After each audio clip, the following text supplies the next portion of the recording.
पप्पू यादव चिराग पासवान पे कुछ बोल रहे थे कि प्रशांत किशोर को अब उनको अपना चेहरा बना देना चाहिए, ये वो। और उसके आगे थोड़ा सा आगे बढ़ के कह रहे हैं कि ये लोग ऐसे हैं जो कि जहां जिधर रहते हैं उधर परेशान ही करते हैं। मतलब ये करते हैं कि चिराग पासवान नीतीश कुमार को परेशान कर रहे हैं। वो बोले कि हमारे गठबंधन में भी कुछ ऐसे लोग हैं जो 2 सीट भी पाए तो उनको मंत्री पद चाहिए और परेशान करना चाहते हैं। ये इशारा कहीं मुकेश सहनी की तरफ ही तो नहीं था?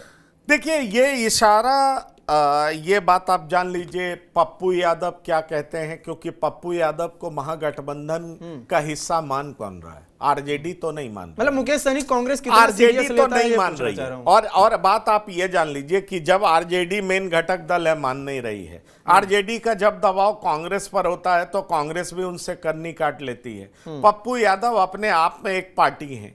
सवाल यह है, वो कहते हैं मैं कांग्रेस के साथ हूं, लेकिन राहुल जब पटना पहुंचते हैं तो उनको बुलाते नहीं हैं। अहमदाबाद जाते हैं तो पप्पू यादव को बुला लेते हैं। पप्पू यादव स्वच्छंद हैं, जो चाहे कह सकते हैं। लेकिन सवाल यह है कि ये जितनी भी पार्टी है, चाहे आप लगा लीजिए चिराग पासवान की पार्टी है, ठीक है, वो लॉयल है मोदी के लिए, प्रधानमंत्री मोदी के लिए, लेकिन उनको भी बेहतर डील नहीं मिलेगा तो बने रहेंगे कि नहीं बने रहेंगे इसकी कोई गारंटी नहीं है। लेकिन फिर भी उन्हें माना जाता है कि नहीं, उनको मना लिया जाएगा।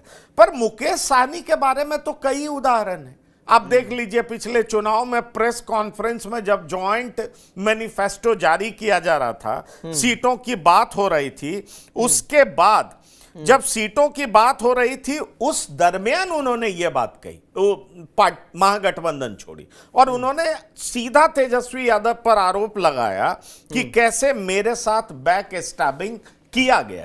तो आप अगर इस तरह की बात करते हैं तो एक बात बहुत समझ में आ जाता है कि Mukesh Sahani has got friends in all the parties. ये बात आप जान लीजिए। और मुकेश सहनी के पास लोग मानते हैं, मैं नहीं कह रहा हूं, मुकेश सहनी तो बहुत क्लेम करते हैं, पर लोग ऐसा मानते हैं, अलग अलग दलों में आप बात करें, कि मुकेश सहनी के पास भी 4% वोट है। मैं कई बड़े नेताओं से सुन चुका हूं, अब 4% भी वोट है। ऐसे मुकेश सहनी क्लेम करते हैं 8%, 14%, उनके पार्टी के प्रवक्ता कहते हैं 26%, कभी 36%, जो मन होता है कहते हैं। पर ये 4% भी बड़ा चंक है ना, इसलिए मुकेश सहनी को एनडीए भी लेना चाहेगी, पर किस शर्त पर लेना चाहेगी? चुनाव ज्यों ज्यों नजदीक आएगा पर्दा उठना शुरू हो। बिल्कुल।